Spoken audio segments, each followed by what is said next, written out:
Formed in the U.S. in 1970, NORML is the national organization for the reform of marijuana laws, a cannabis decriminalization lobby. Let's all go to the lobby. By 1972, there were 12,000 convictions for cannabis possession in Canada, prompting a spin-off organization, NORML Canada.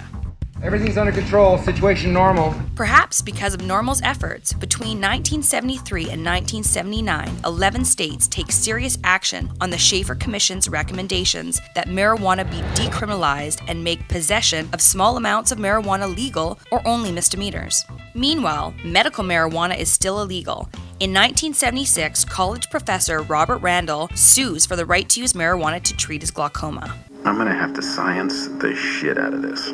Medical science affirms Randall's claims. He wins.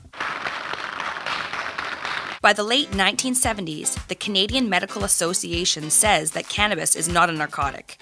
In 1979, Health Canada releases a secret report calling for decriminalization. Canada's three biggest political parties respond by supporting the reform of cannabis laws, though it's unclear if they really support the reform or just crave the support of millions of registered voters. In 1977, founder of the National Institute on Drug Abuse, Dr. Robert DuPont, publicly favors decriminalization. Given that he was appointed by President Nixon, I'm not a crook. who deliberately buried the Schaefer Commission report, DuPont's position is interesting.